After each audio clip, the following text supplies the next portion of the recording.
하나님 말씀 요한복음 15장 9절로 12절 말씀 15장 9절로 12절 말씀 같이 한 목소리로 읽겠습니다. 아버지께서 나를 사랑하신 것 같이 나도 너희를 사랑하였으니 나의 사랑 안에 거하라. 내가 아버지의 계명을 지켜 그의 사랑 안에 거하는 것 같이 너희도 내 계명을 지키면 내 사랑 안에 거하리라. 내가 이것을 너희에게 이름은 내 기쁨이 너희 안에 있어 너희 기쁨을 충만하게 하려 함이라. 내 계명은 곧 내가 너희를 사랑한 것 같이 너희도 서로 사랑하라 하는 이것이니라. 아멘. 하나님 말씀이었습니다. 좋으신 하나님 감사합니다. 이제 주의 말씀 들을 때에 하나님의 음성이 들려지도록 은혜 베풀어 주옵소서. 예수님의 이름으로 기도합니다. 아멘. 유명한 근대 신학자인 칼 바르트라고 하는 교수가 시카고 대학에서 젊은이들에게 신학 특강을 했습니다. 아주 어려운 신학 특강을 끝나고 이제 질문하는 시간이었는데 어떤 한 신학생이 손을 들고 당돌하게 질문했습니다. 교수님, 너무 어렵습니다. 교수님이 평생에 연구하시고 가르치신 것을 그냥 알아듣기 쉽게 한 문장으로만 좀 얘기해 주시면 안 되겠습니까? 그렇게 질문을 하는 거예요. 그랬더니 교수님이 껄껄껄 웃으면서 참 어렵죠? 평생 가르치고 연구한 걸 한 문장으로 하라니까. 그래서 이제 이야기를 합니다. 내가 노래로 한 문장을 얘기해 줄게. 그래서 예. 그랬더니 Jesus loves me, yes I know, for the Bible tells me so. 네, 요즘 노래 잘하잖아요. 영어까지 하잖아요. 이제. 한국어로 뭐예요? 예수 사랑하심이 거룩하신 말일세. 또 영어로 말하면 성경에 그렇게 써있네, 이런 뜻이에요. 예수님이 너를 사랑하셔. 그것이 성경에 있는 모든 말, 내가 지금까지 연구하고 가르친 것을 한 문장으로 말하면 예수님이 너를 사랑하신다네 라고 얘기를 했답니다. 사랑한다고 해도 별로 여러분들은 반응이 없고 예수님이 여러분을 사랑하신다고요. 할렐루야. 그래요. 우리가 예수님의 사랑을 받고 있는 사람들이에요. 사랑받고 있는 행복한 사람들이라는 겁니다. 우리가 지난주에 붙어 있으면 무엇이든지 구하는 대로 주신다. 붙어 있으면 무엇이든지 구하는 대로 주신다 그랬어요. 그럼 붙어 있는다는 게 뭐라고 그랬어요? 한마디로 사랑하는 것이다. 예수님을 사랑하는 것이 붙어 있는 거다. 목숨을 내어놓고 목숨을 갈라놓는 한이 있더라도 끝까지 예수님 앞에 바짝 붙어 있어야 돼. 끝까지 붙어 있어야 돼. 그것이 예수님을 사랑하는 거야. 사랑하니까 끝까지 붙어 있어요. 저는 우리 집에서 1, 2부 때는 얘기 안 했는데 우리 집에서 우리 딸이 그렇게 나한테 붙어 있으려고 그래.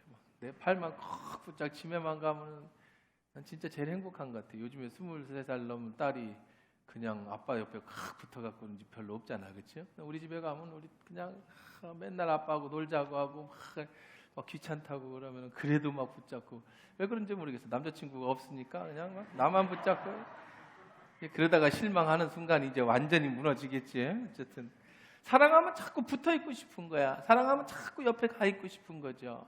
예수님이 우리가 가진데 줄기에 붙어 있는 건 다른 게 아니라고요. 사랑하는 거다.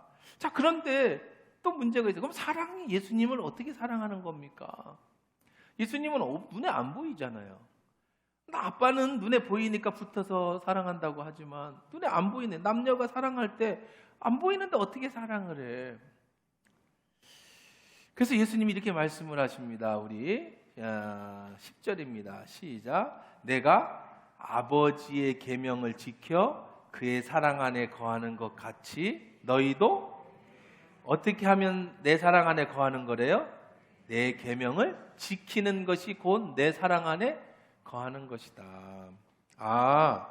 예수님을 사랑하는 것을 구체적으로 성경은 얘기하고 계세요. 예수님이 두리뭉술하게 말씀하시지 않고 예수님을 사랑하는 건 다른 게 아니야. 내 말, 예수님의 말씀을 듣고 지키는 것이 나를 사랑하는 것이야.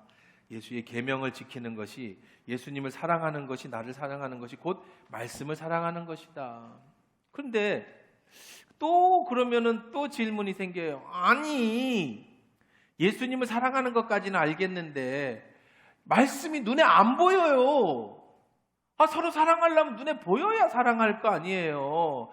말씀이 눈에 안 보이는데 어떻게 사랑합니까? 그렇죠? 말씀이 눈에 안 보이는데 어떻게 사랑합니까?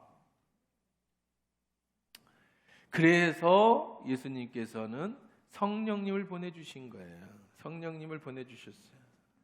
성령님 우리에게 어떻게 보면 요한복음 14장 26절에 보혜사 곧 아버지께서 내 이름을 보내실 성령, 그가 너희의 모든 것을 어떻게 해요?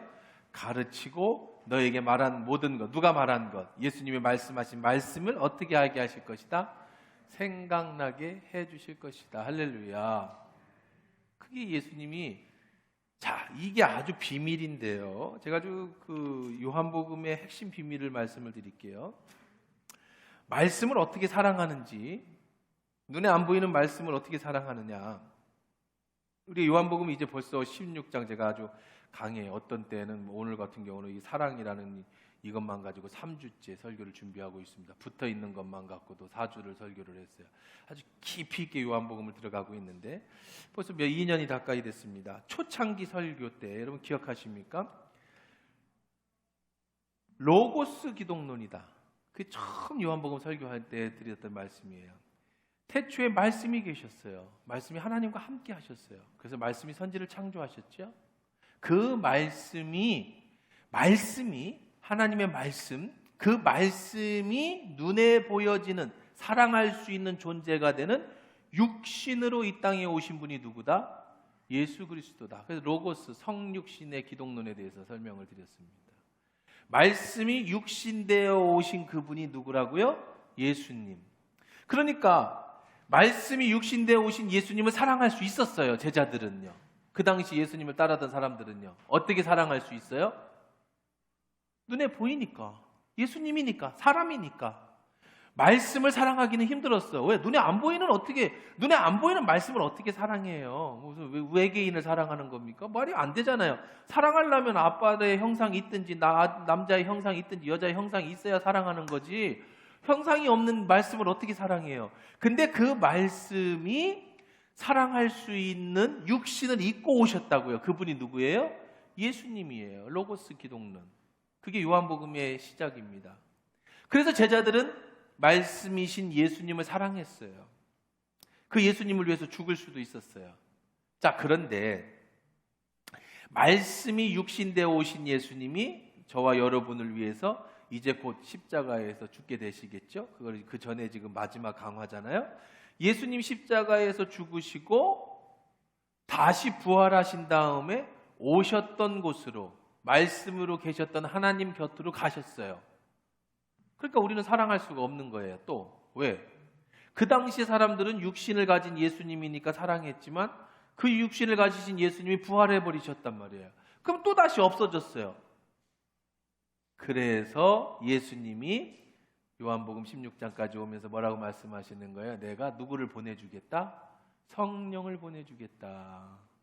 또 다른 하나님이 실질적으로 내 안에 오시는데 어떻게 오시느냐? 성령은 말씀으로 오시는 거예요. 다시. 말씀이 육신돼서 올라가셨던 예수님이 다시 말씀을 보내주시는 건데 그 전에 오기 전에의 말씀이 아닌 성육신하신 예수 그리스도의 말씀. 그래서 그 성령님이 영이시지만 내 안에 와서 무엇을 가르쳐 주셔요? 말씀이셨던 예수님을 생각나게 해주신다. 그러면 그래도 그렇죠. 그래도 안 보이잖아요. 그 안 보이는 성령님을 어떻게 예수님을 사랑한다는 겁니까? 그래서 성령님이 내 안에 오셔서 나와 함께 하시고 내게 능력으로 나타나서 예수님이 살아계신 것과 그분을 사랑하게 만드는 거예요. 어떻게? 말씀을 믿어지게 하고 말씀이 생각나게 해서. 그게 무슨 말입니까? 좀 더 쉽게 설명해 주세요. 보세요. 예수님을 사랑하기 전에는, 믿기 전에는, 예수님이 내 성령이 돼서 내 안에 오시기 전에, 말씀이 내 안에 오시기 전에는 그릇 행했어요. 내 마음대로 살았어요. 불안했어요. 행복이 없었어요. 기쁨이 없었어요. 즐거움이 없었어요. 만족이 없었어요. 그런데 말씀을, 예수를 믿으면 성경이 우리에게 가르쳐주고 있어요. 예수님이 널 사랑한다고. 자, 말씀을 배우고 났더니 그 말씀이 성령의 도움을 받아서 정말로 내가 믿어지는 거예요. 그리고 내가 믿어짐과 동시에 그 말씀이 내 삶 속에서 능력으로 나타나는 거예요. 예전에는, 예수님을 믿기 전에는 우울했던 내 인생이 말씀이 믿어지고 성령의 도움을 받으니까 기쁜 인생으로 바뀌고, 문제가 예수 믿고 기도하고 말씀 믿고 했더니 해결되어지는 역사가, 내 병이 믿었더니 치유되는 그런 기적의 역사가 점점 예수님을 알아갈수록, 말씀을 알아갈수록 이전에 하고 다른 내 삶 속에 능력이 나타나기 시작하는 거예요. 그게 성령의 역사죠. 이게 바로 예수님을 더 알아갈수록 우리가 사랑해져 가는 관계. 그렇게 되니까 더 말씀을 사랑하게 되고, 그러니까 더 말씀을 가까이 하게 되고, 그러니까 더 말씀이 더 우리 속에 가까워지는 거예요. 그게 바로 예수님을 사랑하게 되는 거죠. 그렇게 예수님을 사랑하는 거예요. 눈에 안 보이는 예수님을 어떻게 사랑할 수 있습니까? 어떻게 이런 책을 사랑한다는 겁니까? 말씀을 사랑한다는 겁니까? 아니요. 여러분이 말씀을 읽어요. 여러분이 말씀을 들어요. 그때 성령이 여러분 속에 믿음을 주셔요. 그 믿음이 능력의 역사가 나타나서 사랑하면 모든 것을 구하는 대로 주신다 그랬죠. 내 삶이 바뀌어져요. 그리고 눈에 안 보여지는 그 예수님이, 말씀이 실질적으로 내 눈에 보여지기 시작하고 내 인생이 바뀌기 시작하고 더 가까이 가고 더 사랑스러워가고 더 말씀을 읽고 싶고 더 말씀을 듣고 싶고 더 예수님을 알아가고 싶은 그 사랑의 깊은 곳에 들어가게 되는 거예요. 이게 바로 예수님 앞에 붙어 있는 것이죠. 이것이 요한복음에서 말하는 바로 사랑의 관계인 거예요. 어느 날 성당에 에어컨이 고장났습니다. 신부님이 성당에 에어컨 기술자를 불렀어요. 그래서 에어컨 기술자가 성당을 이렇게 살펴봤더니 뭐 별 문제가 없어요. 그 시스템 에어컨이니까 이제 천장에 올라가서 혹시 막힌 데가 있나 그런 것을 찾아보기 위해서 천장에 이제 환풍기를 엎드려서 탔습니다. 근데 이렇게 가다가 보니까 밑에 마리아상이 있는데 어떤 아주머니가 마리아상에다가 간절히 기도를 하고 있어요. 그래서 이 에어컨 수리기사가 갑자기 장난기가 발동했어요. 그래서 이제 그 환풍기에다가 입을 대고 내가 예수다. 무슨 소원을 들어줄까? 여자가 놀라는 기색이 없어요. 내가 소리가 너무 작았나? 크게 내가 예수다. 무엇을 도와줄까? 그랬더니 여자가 고개를 들고서 주변을 살펴봅니다. 그러더니 또다시 열심히 갑자기 화가 올라왔어요. 뭐지? 귀가 안 들리나? 내가 너무 작았나? 그래서 내가 예수라니까! 뭘 원하는 거야! 소리를 쳤습니다. 그랬더니 그 여자가 신경질적인 얼굴로 하면서 하늘을 쳐다보면서 그 예수님 좀 조용히 해요. 엄마랑 얘기하고 있잖아. 엄마랑. 우스갯소리겠지만 예수님을 사랑한다라고 하니까 예수님을 어떻게 사랑해야 될지를 몰라. 그래서 형상을 만듭니다. 예수님 형상을 만들고 마리아 형상을 만들고 성자의 형상을 만들고 그림으로. 그래서 그 어떤 형상을 만들어서 그것에게 빌고 그것을 사랑해요. 근데 그게 아니죠. 예수님을 사랑한다라는 것은 어떤 형상으로 예수님을 만들어서 사랑하는 게 아니라 뭐라고요? 예수님의 말씀을 사랑하는 거예요. 그 말씀은 어디서 나옵니까? 로마서 10장 17절 그러므로 믿음은 어디서 나온다고요? 들음에서 나는 거예요. 들음은 그리스도의 말씀으로 말미암느니라. 하나님 말씀을 들을 때 우리 안에 뭐가 생겨요? 믿음이 생겨요. 그 믿음이 우리를 예수님의 사랑으로 더 가까이 가게 해주는 힘이지 어떤 형상이나 어떤 상황이 아니라는 거예요. 예수님을 사랑할 때 능력이 나와요. 그 말씀이 우리를 구원해 줍니다. 예수님을 사랑한다는 증거는 더 가까이 여러분 예수님을 사랑하느냐 내가? 그 증거는 여러분이 얼만큼 말씀을 대하는 태도에 달려 있어요. 이번에 맥체인 성경 읽기 이제 6주 7주 남았습니다. 안 하신 분들은요, 이게 뭔지 잘 모르지만 하신 분들은요, 이게 얼마나 힘든지 알아요. 매주 매일 일정량의 성경을 읽어야 하고 해답을 달아야 되고. 그런데요, 말씀을 더 읽을수록 더 알아갈수록 우리가 더 예수님 앞에 가까이 가는 거예요. 그 순종함으로 인해서 주시는 축복이죠. 이 코로나 시대에 얼마나 큰 은혜입니까? 아마 이번 맥체인 성경 읽기를 끝내시면 여러분 정말 가슴이 뿌듯할 거예요. 예수님을 더 가까이 가고 더 사랑하고 더 느껴지는 축복이 있을 거예요. 왜 그러면 제가 이제 천주교 예화를 드렸으니까 천주교 얘기를 조금 더 해보십시다. 우리를 개신교라고 합니다. 그렇죠? 영어로 말하면 Reformed Church예요. Reformed Church. Reformed라는 건 뭐냐면 리폼 되어진, 다시 만들어진 이란 뜻이에요. 리폼. 옷가게에서 여러분 리폼을 할 때 옷을 막 쪼개갖고 천을 붙여서 만들지 않지요. 리폼이라고 얘기할 때는 기존 옷을 잘라서 꼬매서 새로운 것을 만들어내는 것을, 찢어진 곳은 잘라내고 그 다음에 안 이쁜 곳은 잘라내서 다시 새로운 것, 원래 옷을 바꿔서 새롭게 만드는 것을 리폼이라고 얘기를 해요. 아예 처음부터 새로운 걸 만드는 것은 새 것이라고 하죠. 우리는 리폼 처치예요. 리폼 처치라는 것은 뭐냐면 구교, 거기에서 우리가 새롭게 나왔다는 거예요. 자, 그럼 잘 보세요. 예수님 시대부터 1500년간은 우리와 저 역사가 똑같아. 기독교나 천주교나. 그런데 500년 전에 그 천주교에서 리폼드, 개신교가 떨어져 나와서 새로운 종교 형태를 가지게 됐어요. 이걸 갖다가 개신교라고. 왜 나왔느냐? 왜 나왔느냐? 가장 결정적인 것은 교황입니다. 교황. 천주교는 교황을 예수님의 말씀의 권위와 동등되게 놨어요. 그래서 교황은 무호하다고 얘기합니다. 다시 말해서 교황은 죄가 없어요. 죄가 없으니까 남의 죄를 사할 수 있고, 교황의 말은 하나님의 말씀과 동등됩니다. 교황 무호설, 교황은 죄가 없어요.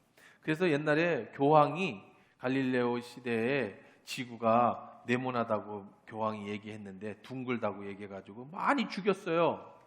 그래서 최근 20여 년 전인가 해서 교황이 잘못했다라고 처음으로 사죄를 한 일이 있습니다. 이건 아주 역사적인 사건이에요. 교황이 사죄하는 일은 그들의 교리에 의하면 절대 불가능한 겁니다. 근데 했어요. 왜 그러냐면 성당에서는, 천주교에서는 교황은 하나님이에요. 교황의 말은 하나님의 말씀이에요. 그래서 무호하다고 생각합니다. 틀렸죠. 그래서 리폼해야 되는 거예요. 두 번째, 성당에서의 최고의 문제는 뭐냐면 우상 숭배죠. 숭상이죠. 마리아상을 만들어 놓고 마리아에게 기도해요. 마리아를 믿는 건 아닙니다. 마리아가 날 구원해 준다고 생각하지는 않아요. 그들도. 그럼 왜 기도하냐? 마리아가 예수님 엄마니까. 내가 기도하면 엄마가 예수님한테 얘기해 주면 들어줄 거다. 진짜 말 같지 않아, 여러분들 그렇게 느끼겠지 모르겠지만 그들은 진짜 그래서 기도해요. 그 다음에 이제 성자는 누구냐면 예수 믿다 순교당한 사람들, 그런 사람들을 성자라고 불러줍니다. 그럼 성자가 날 대신해서 기도해 준다. 왜? 성자는 예수님 가까이 있으니까. 순교자들이 예수님 옆에 가까이 있을 거 아니에요. 그래서 우리처럼 세례를 받으면 그들은 이제 세례명을 주죠. 성자의 이름으로. 파오로, 폴, 이렇게 스테파네, 이렇게 성자의 이름으로 그 사람의 이름을 바꿔줍니다. 이게 이제 성당의 천주교예요. 그다음에 성당에 계신 그 구교의 특징이 뭐냐면 엄청난 성전을 가집니다. 우리는 대한민국은 그게 별로, 우리나라가 별로 그런 게 없지만 저 유럽에 가보시면 성당이 어마어마하죠. 지금 그 스페인의 성당은 아직도 만들고 수백 년 동안 짓고 있는데 아직도 완성이 안 됐어요. 지금도 짓고 있어요. 자, 거기로부터 개혁한 거예요. 자, 그러면 그들은 왜 교황을 하나님 말씀의 권위에 두었을까? 그들은 왜 성 마리아나 그런 성인을 숭배할까? 그들은 왜 성전에 그렇게 치중할까? 한번 생각해 볼 필요가 있죠. 1500년의 역사 동안 왜 그랬을까? 그건 배경이 있습니다. 어떤 배경이 있느냐면 예수님 시대 이후로 기독교는 박해를 받기 시작합니다. 로마에 300년의 박해가 있었어요. 제일 큰 박해가 네로의 박해죠. 여러분 또 많이 영화 같은 데서 보셨을 거예요. 로마에다 불을 지릅니다. 그리고 네로가 자기 궁전에서 불타는 로마를 보면서 술을 마셔요. 그런데 민심이 흉흉해질 거 아닙니까? 그러면 그거를 누가 그랬다고 뒤집어 씌우냐면 기독교인이 그랬다, 예수 믿는 사람이 그랬다라고 뒤집어 씌웁니다. 그래서 많이 죽였어요. 그 다음에 우리가 하는 이런 성만찬을 사람을 잡아서 피를 마신다라고 하는 거짓말로 아주 흡혈 종교로다가 기독교를 만들어서 정말 많이 죽였습니다. 그 당시 로마가 세계로 통한다고 로마가 지배하는 그 주변국이 다 있었습니다. 그 모든 주변국이 다로 그 기독교인을 박해했었죠.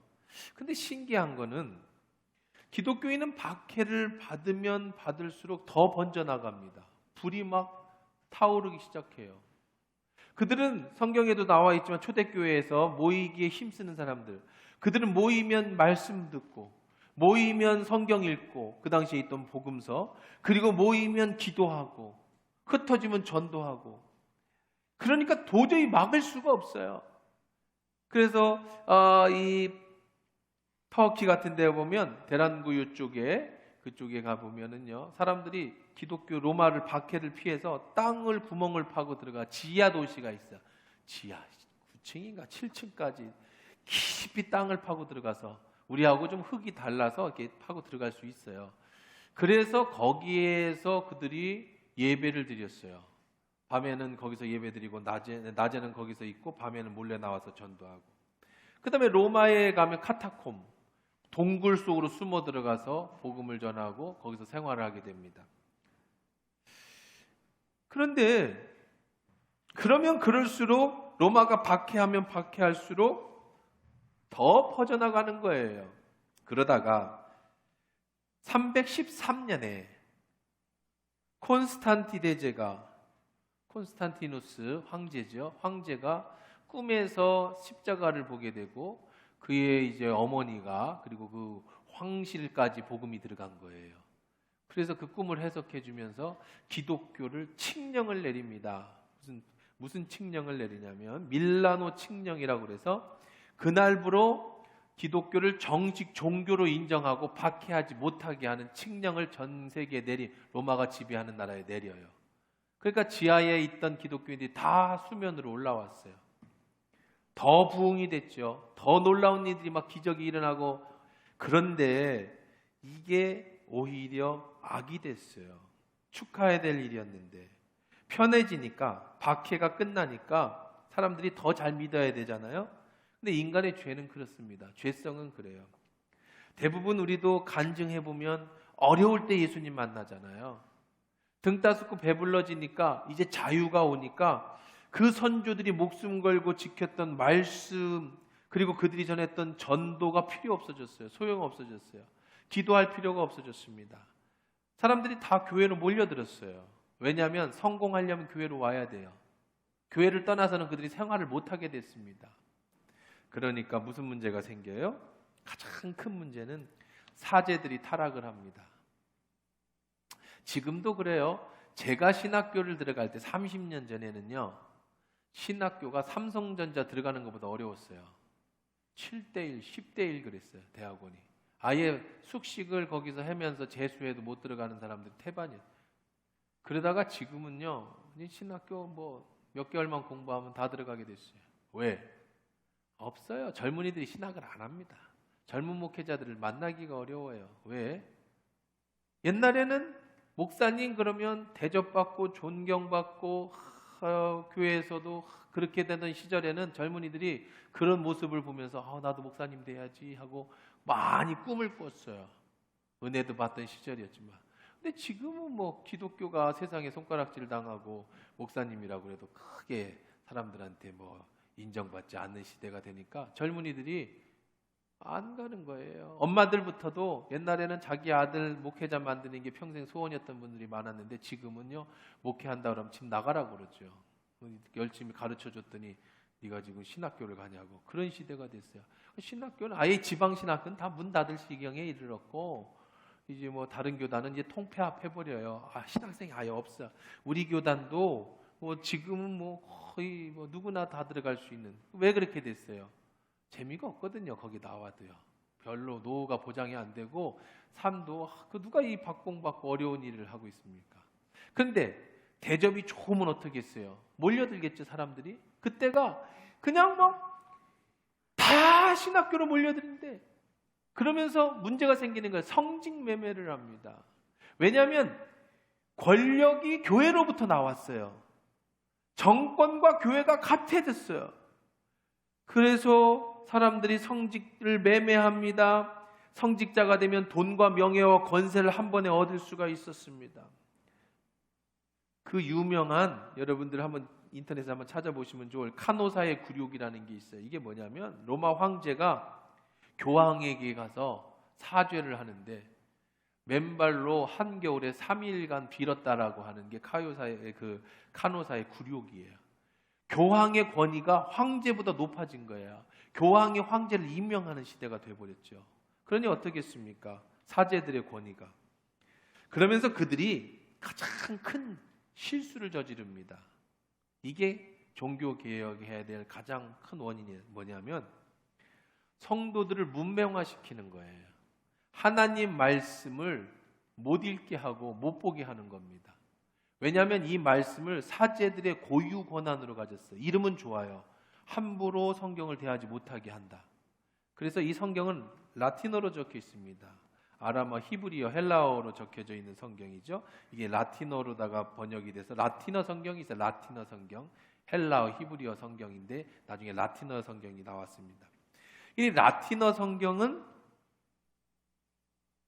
모든 미사에 라틴어 성경만 사용할 수 있게끔 해놨어요. 그리고 모든 미사는 라틴어로만 미사를 지내게 됐습니다. 유리식으로 말하면 예배 시간에 예배드리러 나왔어요. 출세하기 위해 사람들이 교회로 모여들었습니다. 그런데 예배를 일본어로 하는 거예요. 성경은 일본어로만 적혔어요. 못 알아듣잖아요. 그리고 사제들만 성경을 연구할 수 있어요. 근데 사제들도 밥만 먹고 이것만 하니까 쓸데없는 일만 해요. 뭘 서로 자기들이 성경 지식을 자기들이 더 잘한다고 하는데 뭐 갖고 싸우느냐면 바늘 위에 천사가 몇 명 앉을 수 있느냐 갖고 피 터지게 싸워요. 그리고 이것을 신학으로 정립시키고 몇 마리 앉을 수 있느냐를. 그러니까 현실하고 정말 동떨어진 거죠. 자, 말씀이 육신되어 오신 예수님을 사랑하는 것이 말씀을 사랑하는 것인데 아예 말씀을 읽거나 들을 수 있는 기회를 전부 박탈시켜 버렸으니 그 사회는 암흑으로 바뀌는 거예요. 암흑천지가 되는 거예요. 그게 중세 시대입니다. 500년 전에. 자, 그러면 또 생각해 보세요. 일반 평민들은 그래도 교회 나오면 뭔가를 해야 될 거 아니에요. 못 알아듣는 미사, 못 알아듣는 설교, 못 알아듣는 그것만 듣고 있으면 불만이 폭발할 거 아닙니까? 그래서 생각해낸 게 뭐냐면 문민화전책이죠. 어떻게 하느냐? 니들이 교회 오기만 해도 하나님은 널 사랑해 준다. 그럼 교회를 올라면 어떻게 해야 돼? 교회당을 건사하게 짓는 거예요. 의리의리하게 짓는 거예요. 교회만 들어와도 하나님이 거기 계신 것처럼 느껴지게. 그 다음에 성경을 모르고 미사나 이런 걸 통해서 은혜를 못 받으니까 은혜를 받을 다른 도구를 씁니다. 그게 바로 이런 형상들을 만드는 거예요. 모르니까 마리아에게 기도해. 너 라틴어 모르잖아. 예수님 못 알아들어. 네가 기도해도 그냥 마리아에게 기도하면 마리아가 다 전달해 줄 거야. 그러니까 예수님 앞에 기도하지 않고 마리아에게 기도하는 거예요. 야, 너는 죄 많잖아. 네 기도 안 들어. 성자한테 기도해. 그러면 성자가 예수님 옆에 있으니까 너를 수호신처럼 지켜줄 거야. 성자가 죽어서 수호신처럼 널 따라다니면서 널 지켜줄 거야. 그래서 이런 성자 숭배를 하기 시작하게 되는 거예요. 글을 모르니까 그림을 그립니다. 그래서 미켈란젤로니 옛날에 중세의 많은 화가들이 성화를 정말 많이 그리고 잘 그렸던 이유가 거기에 있어요. 성당의 벽화를 예수님이 진짜 내려오실 것처럼 천사와 나팔 소리 막 거기만 들어가면 진짜 저절로 그냥 예배당이 은혜를 주어요. 그리고 유리창마다가 스텐 그 작품이 뭐라 그러죠? 그거를 그래서 예수님의 바이올로사 바돌로사인가요? 그 예수님의 그 고난 당하시던 그때를 그냥 유리 조각으로 유리 공예로다가 해서 햇빛이 성당 안으로 탁 비치면 정말 살아계신 예수님이 얼굴이 보이고 그 행동이 보이는 것처럼 이런 것들을 성당 작품으로 나누는 겁니다. 그 다음에 예배 시간에 라틴어로만 하면은 사람들이 다 졸다 가고 아주 미칠 거 아닙니까? 못 알아들으니까. 그래서 뭘 발전시키느냐 하면 이런 그 예식을 발전시키는 거예요. 그러니까 성당 미사를 드리면요 정신이 없어요. 앉았다 일어났다 무릎 꿇다 나왔다 들어갔다 막. 그래서 그리고 그들에게 왔다 갔다라고 하는 기쁨을 줘야 되잖아. 그래서 매일 성찬을 띠게 합니다. 성찬도 사제의 권한이에요. 사제가 입을 벌려서 입에 넣어줍니다. 오직 사제만 말씀을 넣어줄 수 있어요. 예수님의 몸을 넣어줄 수 있어요. 그리고 예수님의 피는 니들 먹다 흘리면 큰일 나니까 사제만 마셔. 그러니까 성당에서는 절대 성찬할 때 포도주는 못 마십니다. 그건 사제만 마실 수 있어요. 왜? 먹다 흘리면 예수님 피가 땅바닥에 떨어지면 어떻게 해? 그러니까 떡을 먹되 놓치면 안 되니까 벌려 그래서 입에 넣어주고 지금은 이제 손으로 받습니다만은 다 나와서 사제가 하나씩 떼어주는 걸 받고 그리고 주는 잔은 사제가 대표로 먹고 이렇게 형식이 발달하고 사람들이 말씀을 모르니까 다 잘못된 거죠. 이건 엉망이 되는 거예요. 그러면 말씀을 사랑하지 않고 예수님을 사랑하지 않으니까 그 시대는 어떤 시대가 되겠어요?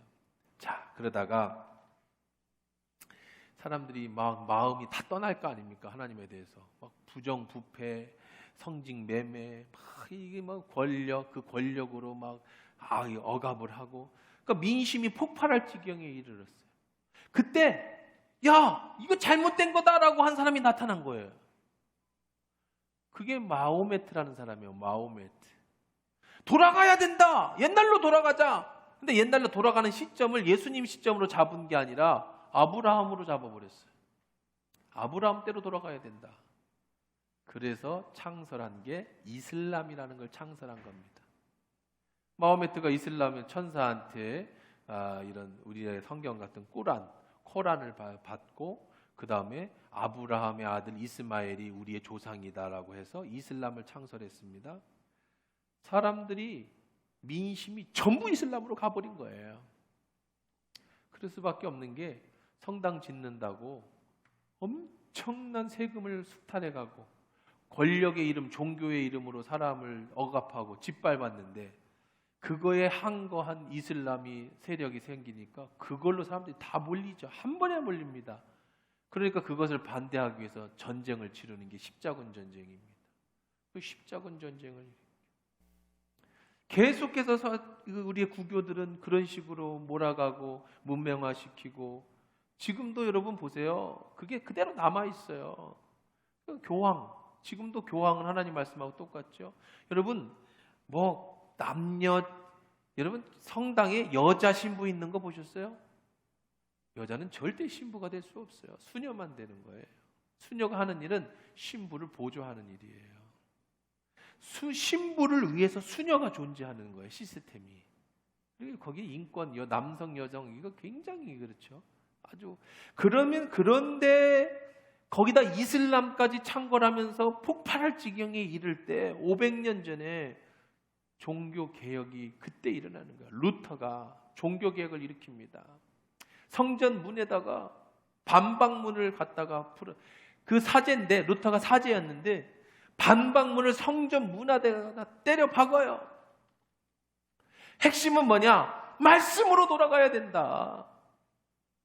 예수님이 나를 사랑하는 것이 말씀을 지키고 말씀을 따라가는 것이라고 한다면 우리는 다시 예수께로 돌아가야 된다. 그 예수께 돌아가는 게 말씀으로 돌아가는 거다. 근데 기적적으로 하나님의 역사가 뭐냐면 문명이 발달하면서 인쇄술이 발달해요. 그 전까지는 인쇄술이라는 게 발달하지 못했어요. 근데 그 종교 개혁을 하면서 이것을 독일어로, 성경을 라틴어를 독일어로 뭘 해요? 트랜스포하죠. 그 번역을 하죠. 이 번역된 독일어는 인쇄술의 발달과 함께 사방으로 성경이 퍼져나가면서, 그전에는 사제만 라틴어로 연구하던 성경이 누구든지 독일어를 아는 사람들은, 독일이 다 지배하고, 누구든지 성경을 직접 읽을 수 있는 시대가 온 거예요.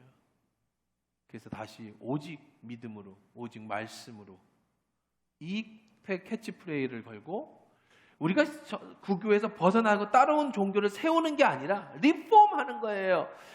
우리의 전통, 1500년의 전통을 무시할 수 없어요. 성당이 전주교가 잘못됐다고 버릴 수는 없어요. 우리는 조상이 같은데 어떻게 버려요? 거기서 나온 건데. 1500년의 역사는 같아요. 그러나 그 후 500년간은 우리는 계속해서 개혁되어져 가고 있죠. 자, 잘 보십시오. 한국 교회가 왜 이렇게 욕을 먹는 줄 아세요? 코로나 이후로 한국 교회가 완전히 땅을 치고 있죠. 이유는 딱 하나입니다. 우리가 다시 말씀으로 돌아가야 되는 거예요. 여러분이 다시 말씀을 사랑해야 되는 거예요. 다시 말씀 속으로 들어가야 되는 거예요. 한국 교회가 왜 이렇게 됐느냐? 똑같아요. 옛날에 천주교가 그 구교가 타락할 때하고 똑같이 교인들이 1000만 명, 1200만 명이 됐습니다. 교회에 헌금이 막 몰려들기 시작했어요. 교회당을 멋지게 짓기 시작했습니다. 주차 난해. 그러면서 그 교회가 대사회적인 역할, 말씀대로 살지 않는 거예요. 그냥 자기들끼리 모여가지고 오케스트라 반주에 예배를 즐기는, 성당에서 옛날에 그런 미사를 드리면서 그냥 가면서 압도되던 그거를 똑같이 답습을 하는 거예요. 말씀이 사라진 교회는 똑같이 타락하게 돼 있어요. 말씀이 사라진 것에서는 하나님의 역사가 사라지게 돼 있어요. 왜야? 하나님을 사랑하는 것은 예수님께 붙어 있는 거고, 예수님께 붙어 있는 것은 말씀을 사랑하는 것이라고 말씀하셨어요. 말씀을 떠나면 원래 말씀으로 다시 돌아가는 제2의 종교개혁이 지금 우리 가운데, 아니 우리부터 시작돼야 돼요. 여러분부터 시작해야 돼요. 세상이 얼마나 좋고 재미난 게 많아요. 드라마가 재밌어요. 요즘은 뭐 넷플릭스, 뭐 무슨 디즈니, 뭐 그냥 돈 10,000원씩만 내면 하루 종일 신기한 그런 눈을 반짝반짝 자극하게 하는 그런 드라마, 유튜브, 세상의 재미, 그런 것들이 참 우리로 하여금 자꾸 말씀을 멀어지게 해. 말씀을 듣는 것을 고리타분하게 만들어요. 그리고 교회에 와서 빌어. 돈은 내가 얼마든지 낼 테니까, 내가 11조도 내고 헌금도 많이 낼 테니까 내 기도나 좀 들어주세요. 비나이다 비나이다, 내가 나 좀 잘 먹고 잘 살고 건강하게 해주세요. 옛날에 마리아에게 숭배하듯이, 숭상하듯이 그저 지금의 이런 우상에게 숭배하는 이 한국교회, 이것이 지금 한국에 이런 문제를 일으키고, 하나님이 지금 이때에 코로나를 통해서 다시금 돌아오게 하신 하나님의 계획이 있는 걸 우리가 영적인 눈으로 봐야 돼. 여러분, 다시 말씀으로 돌아오셔야 됩니다. 다시 예배로 돌아오셔야 됩니다. 다시 예배 자리로 돌아오셔야 됩니다. 예수님을 사랑하는 건 말씀을 사랑하는 거예요. 말씀은 들음에서 납니다. 믿음이 들음에서 믿음이 나야 성령이 역사하실 때 그분을 사랑할 수 있게 돼요. 이제 11월도 이제 다 끝나갑니다. 새로운 해가 시작될 준비를 하는데, 여러분 말씀을 들으셔야 돼요. 수요예배 안 나오시는 분들 수요예배 나오셔서 말씀을 들으십시오. 수요예배 금요일날 나오십시오. 금요일날 못 나오시면 수요일에 나오면 금요일이든 나오십시오. 새벽에도 나와서 말씀을 들으십시오. 말씀을 묵상하십시오. 말씀을 내가 스스로 묵상할 수 없으면 보내주는 말씀을 통해서라도 매일매일 말씀을 묵상하고 말씀을 사랑해야 돼. 말씀을 사랑해야 말씀에서 역사가 일어나고 그 안에 변화가 일어나는 거지. 말씀을 사랑하지 않으면 예수님을 사랑할 수가 없고, 너희들이 내 안에 거하면 무엇이든지 구하라 그리하면 주시리라. 이건 기복신앙이 아니에요. 말씀을 사랑하지 않고 무조건 비는 건 기복신앙이지만, 예수님을 사랑하면 사랑하는 사람에게 무엇을 주듯이 다 주시고자 하시는 그 예수님처럼 그렇게 사랑하는 것이 바로 신앙이라는 겁니다. 사랑하는 성도 여러분, 이제 다시 우리가 말씀으로 돌아가야 될 때입니다. 이제 말씀을 사랑해야 될 때입니다. 이 말씀이 양피지에 새겨졌던, 옛날에 양가죽에 새겨졌던, 이사야 하나만으로도 한 수레를 실어야 됐던 말씀이 인쇄술이 발달해서 이제 종이 얇은 종이에 신구약 말씀 전부를 우리에게 이렇게 가지고 다닐 수 있게끔 주신 것은 축복 중에 축복이에요. 이 말씀을 사모하는 것, 말씀을 사랑하는 것이 예수님을 사모하고 예수님을 사랑하는 것이에요. 여러분 더 예수님을 사랑하십시오. 말씀을 사랑하는 겁니다. 그게 예수님께 붙어 있는 겁니다.